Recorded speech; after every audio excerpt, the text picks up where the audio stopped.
Hello, everyone. I'm Hillary Coleman, owner of 1991 Greenery Homestead. I'm from Lansing, Michigan. Who's ready for spring? I'm sick of this. I don't know about y'all, but I'm sick of this. So I'm here to kind of talk about my farm in Lansing.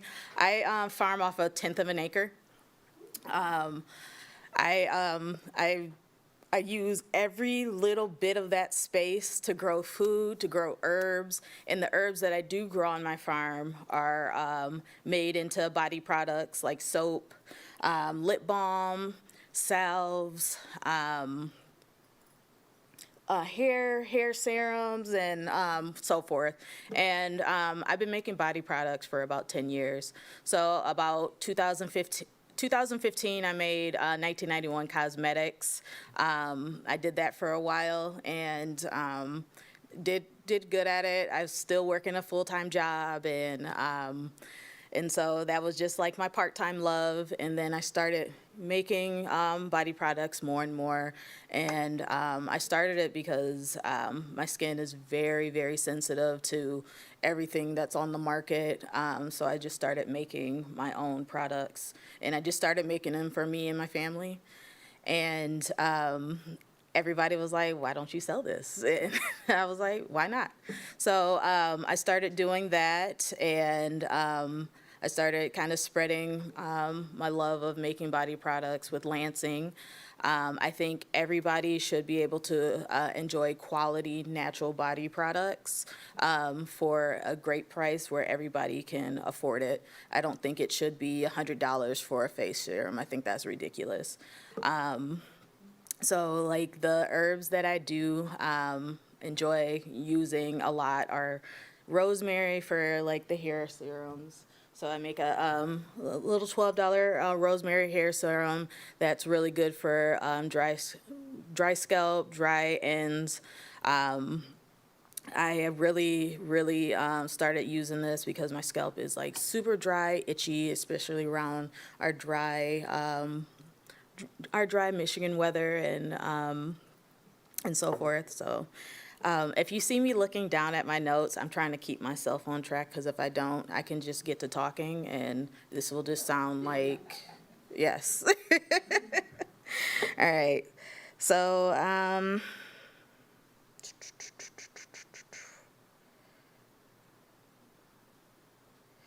so when I started 1991 Greenery, this was during 2020, and I got laid off of my job, which was a blessing in disguise. So I was like, what am I going to do? So I ended up selling houseplants all over the U.S., and I really enjoy houseplants. Yep. Yep, not cosmetics. So this is my start. And so I started selling houseplants around the U.S., and I really enjoyed that. And then it really started to get saturated with the houseplant craze that we had in 2020. And it was making me money until it wasn't. And so I needed to pivot and decide, how can I make this into something that everybody else enjoys and that I really truly love? So I started doing homesteading. So homesteading is my true love. Farming, gardening, I started doing that about a decade ago. My mom got sick, so I ended up, starting a garden off of their 2 acres in Hazlet, Michigan. And once I did that, I was like, oh, wait, this is teaching me patience, which I don't have.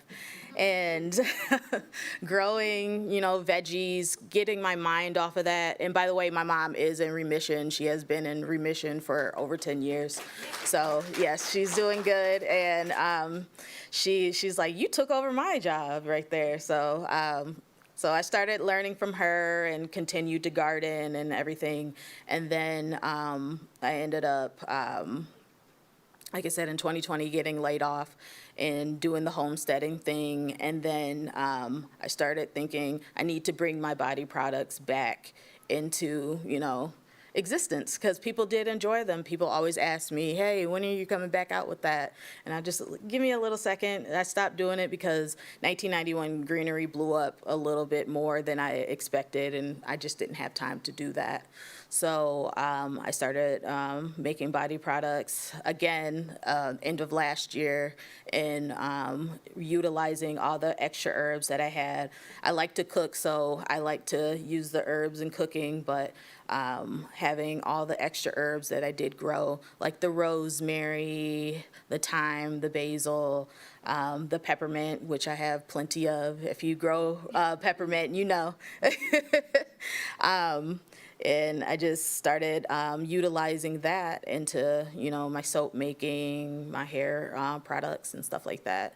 And I just think getting into using those herbs, I think we need to get back into, utilizing all the stuff that we have on our land, because I feel like we used to do that, and it was really beneficial for our skin, our hair, our bodies, our well-being. So just utilizing that just really, I feel like, adds a extra punch to my products. So I make lavender soaps and peppermint tea tree soaps and oatmeal and honey soaps. And these are really good for your skin. So the lavender helps with like the soothing and the eczema and stuff like that. And the peppermint, digestion, a lot of antiseptic properties. And so I use a lot of herbs. I like to steep them in a carrier oil.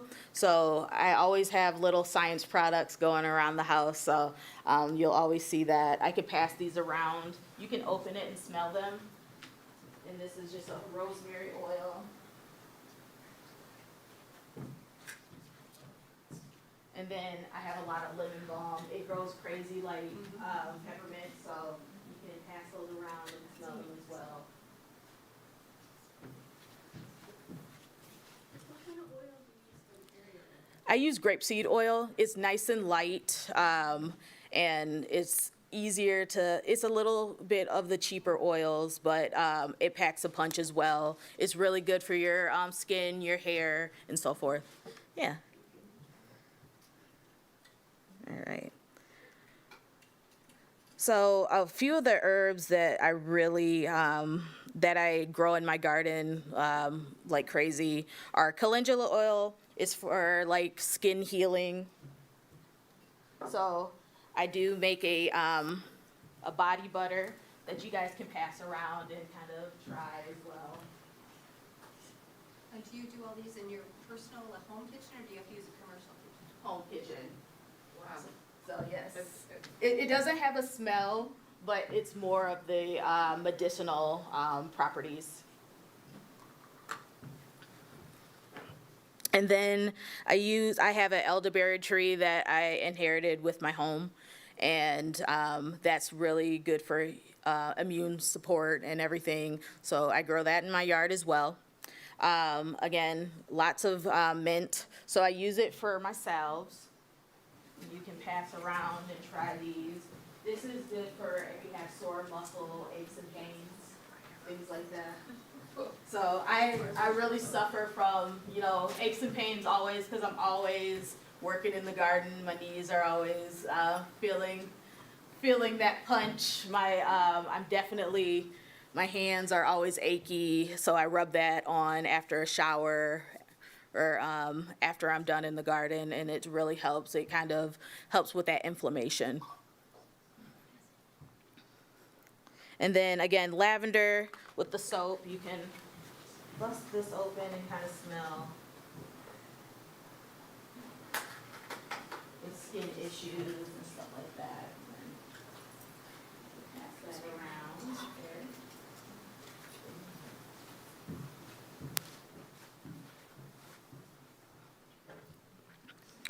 All right, So what are some natural body products that you use that you find that are very helpful? A lot of herbs that you use that you find are a little helpful. I'll take some. Raise hands. Go ahead. Yep. On the temples. Yeah, awesome. Awesome. Anybody else? No? Yeah. Okay. All right. No, go ahead. Say that again. Oh, my great grandma swears by using honey for sore throats. Oh yeah, that's very helpful. It coats that throat and it fights that infection that's starting. So have a little hot water, mix a little lemon with honey. I feel like that's helpful. So your grandma is on to something. Go ahead. I use arnica, like my ankles have been sprained and I do a lot of dance and stuff. Mm-hmm. Arnica on them after a workout and seems to help it before a workout. Yeah, nice. Is it like in a salve form? And oil. Yep, nice. Yes. What kind of carrier oil is it in? I just buy it. Yeah. I buy arnica oil, but I'd love to, can you grow arnica?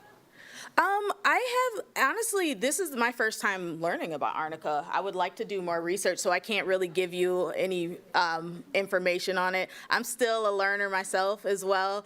I feel like anything with gardening, you're going to learn from somebody. So definitely arnica. I'm going to write that down. Yeah, I mean, and I was just wondering like where you learn. Like do you have books or like websites or? I am all self-taught. So I read a lot. I'm always looking for books in the library. I always go to like free book sales and stuff like that and find like herbal books. I feel like the older they are, the more true they're going to be. So I always try to find like those books from, the 1980s and back, because I feel like the ones now, I don't think they give the full information that we need and want from what we're trying to learn. So, all right.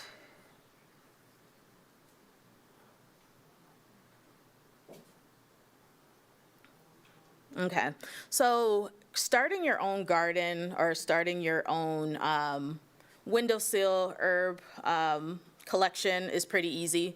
So you can always, grow echinacea in a pot. You can grow, your rosemary in a pot on your windowsill, or just something that, you have by the back door.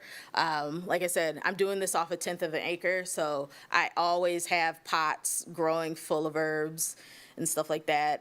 If you're working with a small space, the best ones to grow on your windowsill are like things like thyme. You can have in water and let that root in there instead of putting it in dirt.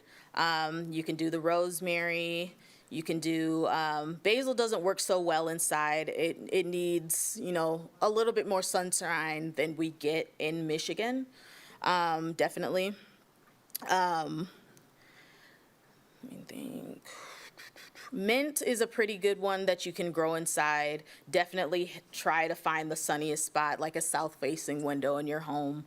I feel like I grow that better in water as well. When it's on my windowsill, and I'll just take that right outside.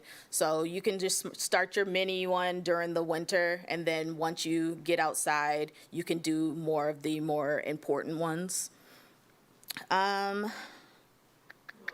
Yep, go ahead. Dill is one you have to have in ground. Throw the seed out, because once you transplant it somewhere else or put it inside with not enough sun, it's definitely going to die off. It's one of those more finicky ones, yeah. Lavender is definitely one that we cannot, as Michiganders, grow inside. Just due to needing more hotter weather, more sun. That is definitely something that I use winter seed sowing, which is I use milk jugs, and that's one of the seeds that need winter stratification. It needs some cold to freeze that seed, and once it starts to warm up, it starts to make that seed softer, and so it will start to germinate. So winter seed sowing is really great for all herb seeds if you're wanting to start a outdoor herb herb garden during the summer. So definitely use that. It saves you space, it saves you time, and it's one of those for sure things that you're going to get your herbs for sure, and you don't have to go out and buy them, and you can grow them cheaply. Any questions so far? Go ahead. You're talking about Michigan and everything else, son. You use grow lights at all too? I do use grow lights, but the thing about my company is I try to do the cheapest version of growing, only because not everybody has access to grow lights, heat mats, and so forth like that.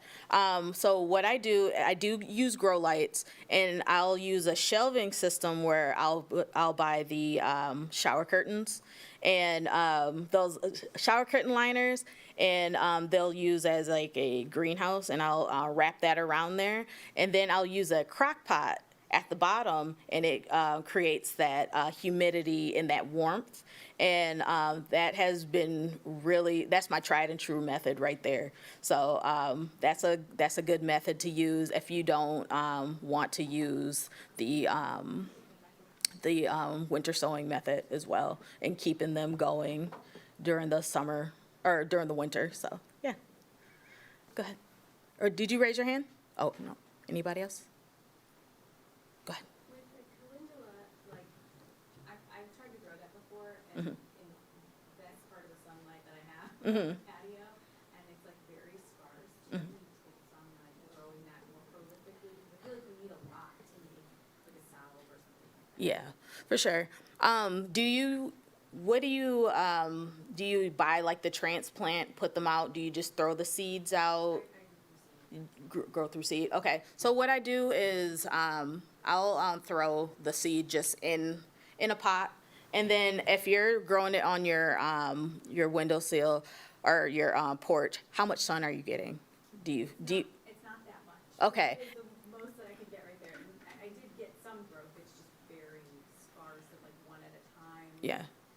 You definitely need more sun. That is it. Like I can't even, help you with that. That's really it. You need way more sun than that. Yeah, and you can use grow lights if you have grow lights, or if you have access to grow lights, you can do that. But that's just it. You do need more sun if you want them to grow as full and have more yield. Do you use like dry or fresh flour for that, for yours? I dry mine, so I have one of those little dryer hanger things in my greenhouse, and as I'm like deadheading, I'll just throw those in there and let them dry. You can buy them dry, so it doesn't make you less of a remedy maker, or natural body product maker if you choose to buy the calendula online. So you can always buy some online, buy them dry. You can buy them from stores if you have access to a store that does sell calendula flower, and dry them yourself. So those are definitely your next options than growing. Yeah, so yeah. And some trusted websites that I do use are like Etsy. Go on Etsy, try to find somebody that grows in Michigan those calendula flowers, and make sure that they're grown organically. You don't want any harsh chemicals in your body products, because at that point they're not natural anymore. So yeah. And,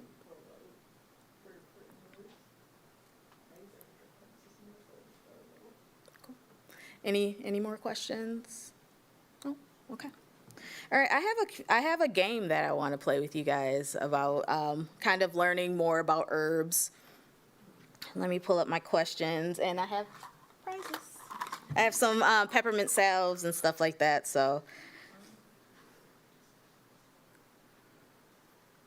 okay.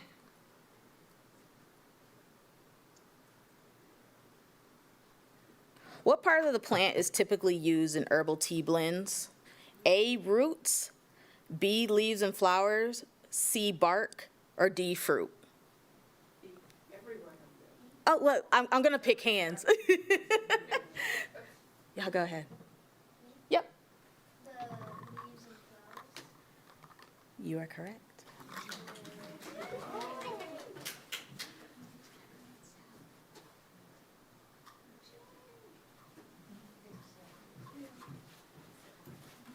All right. So, true or false? Mint can help with digestion. You right there. True? Yes.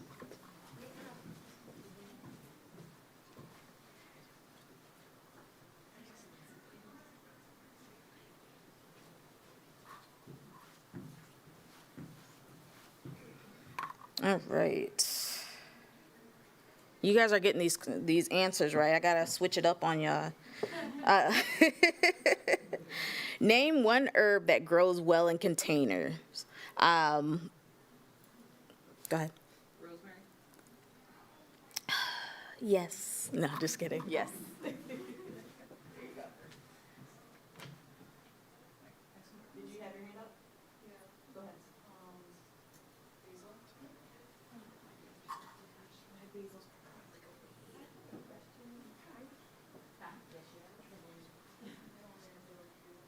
I'll open the floor at the end to like questions outside of the game. Circumcised, they're gonna put it in a pot, it's so gross. All right. I have a couple more questions. We only have 2 more. But everybody gets echinacea seeds at the end, so you don't leave without something. Okay. Which of these herbs are natural insect repellent? A, lavender, B, cilantro, C, oregano, D, dill. Go ahead. Nope. Mm-mm.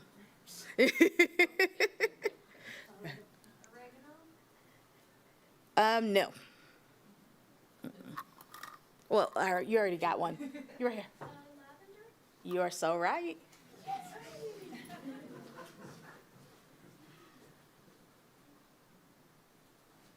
All right, there's one more. You're gonna have to fight for this one. I'm just throwing it in the middle of the floor. No, just kidding. Just kidding. Which herb is part of the mint family and often used in Italian cooking? A, cilantro, B, basil, C, parsley, D, dill. You in the green, yeah. Or are you wearing green? Yeah, okay, because I can't see that. Parsley? No. Mm-mm. In the purple. Basil? Yes, you're right.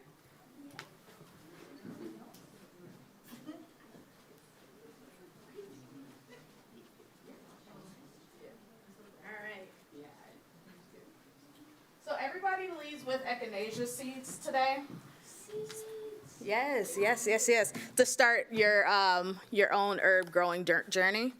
So echinacea is really good. So it's purple coneflower, and so basically I have everybody gets some information on it. So it's really good for immune boosting. So you can use it in teas, the roots, and then after 2 years. Well, after 2 years, you can use the roots, but you can always use the petals and parts of the flowers. So it won't grow this year. So this is a good seed to start with winter seed sowing. I always start it every year, so I have just a boatload of echinacea in my garden. So the winter seed sowing, where it needs that winter stratification to freeze and soften that outer seed coating, and then it will start to germinate.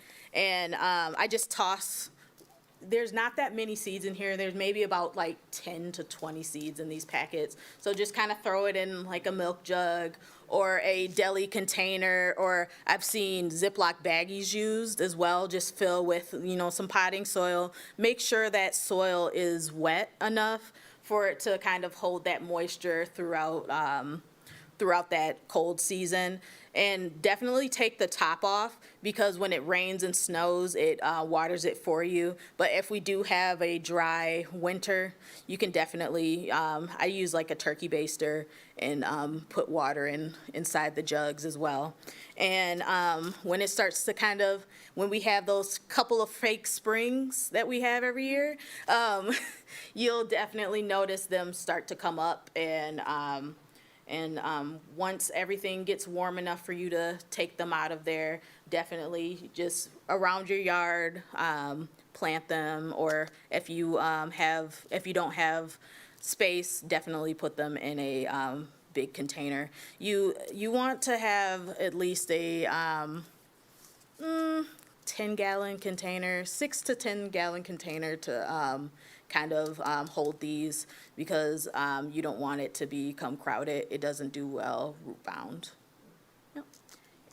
You have questions? Yeah, I was wondering, does echinacea spread or naturalize in your yard, or will it take off? Oh yeah, it definitely will spread, especially if you leave the seeds on there during the winter, and the birds will start to pick from it, poop it out, and they'll just fall on their own. I'll just let them stay there, and then throughout winter, I'll just kind of crumble them throughout the yard as well. So it definitely will spread. And I break them up every year and just move them around my garden. So you always have 3 plants They from get them. pretty tall, though, don't They they? sure do. So mine are about like this tall, but I've had them for about 4 years. So You don't have to mow. nope. I don't have to mow that section for sure. And that's always fun. This is your yard, right? Yeah, that's the backyard portion, yes. So I don't have to mow. Intensive gardening. My fiance loves that. Any more questions? Can you use your freezer for the winter sowing method? You sure can. You sure can. So, I'll use like a deli container, and you can just put them in between paper towel, and just let them do their thing, and then take them out during like maybe March or so, and then you can put them in soil and do like the regular inside growing. How long would you recommend? I would say about 3 months. Yeah. And you can always leave them in like all winter. It's not gonna hurt it, because once it thaws, it's gonna work its magic. Okay, thanks. I know you had a question over here earlier. I did, Yeah. I forgot what it was. Oh, I'm sorry. I do have another question regarding echinacea. Yeah. I was just looking at my echinacea, I have a ton of it. How do you harvest it? Okay. So when those seeds become dry, I should have brought one of my dead heads I had from my garden. They're really spiky, so use gloves, please. Those spiky seeds on that dead head, just pull them out. They're easy. Just pull them out, or put them in a brown paper bag, shake them up, and then once you open it, the seeds are all at the bottom of the bag. So it's very easy to harvest those seeds. Right, with the petals, right? To make a tea or Oh, to make the tea? Oh, just pluck them off. Pluck them off, and then you can dry them. When they're dry. Yep, you can pluck them off even when they're not dry, and then dry them, and you can save them for teas, or if you want to do any type of body products like steeping them in oils, you can put them in fresh. Just make sure they're all submerged in You there. use the head too? Yep, you can use the head too. Yep. And So the leaves as well? or the just leaves and the head. Yep. You can use all parts of it. That's the beauty of this flower. Do you recommend like having a shed just committed for the drying? If you have the space. Yeah. Only if you have the space.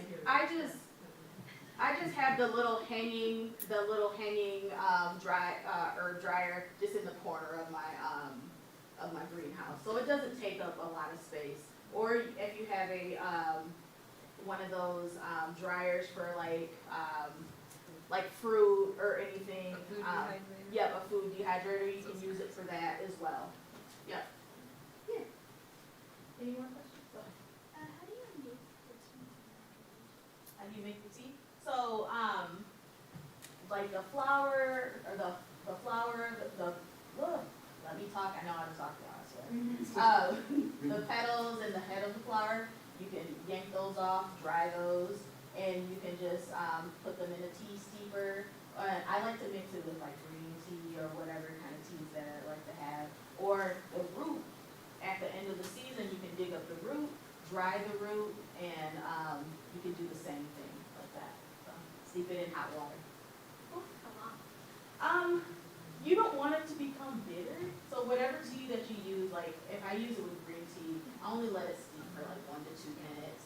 But if I'm just using the root by itself, I would let it steep for about 5 minutes just to get that the power that it has. It's like per pot of tea. Yeah. You just cut off a hunk of it and. And make sure you let it dry. It's bitter, so use honey, please. They have some great local honey downstairs. Yep. Oh, cool. There you go. Any more questions? Do you grow your own green tea? Do I grow? No, I don't. But if you can get some of those green tea plants, definitely do so. But I just buy from a local source. What's the ratio of like how much plant, whether it's like an herb or flower, like that you need to make like each product, like for one of the small salves or for like any of the tinctures? So I try to do 1 cup of a herb to 1 cup of carrier oil. And sometimes the 1 cup doesn't cover it because like if my rosemary, where's that rosemary oil? I have an example.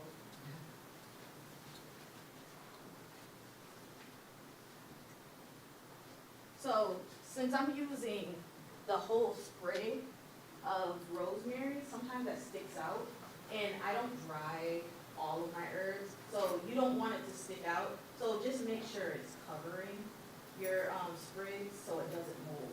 And I have weights in here. I have glass weights in there to keep them down, so that helps too. But I try to do 1 cup of herbs to 1 cup of carrier. Any more questions? How long does it take to infuse an oil? Well, as you saw the date, I've had this steeping since the 7th, but I try to at least do 2 weeks in there. But if you let it steep for longer, it's not going to kill you. Just the more benefits you get. Does it harm the spray that you bruise it again? Did it help facilitate the No. release of the I will actually use like a little masher just to kind of open it up a little bit so it can leach into my oil a little bit. So it's not going to do any damage. It actually does more. Yeah. Did you have your hand raised? Oh, I thought you raised your hand. Nice, guys. Any questions? I think there was one over here earlier, but I don't know. Did anybody have a question over here I didn't get? All right, thank you for listening. And everybody can come up and get their echinacea seeds.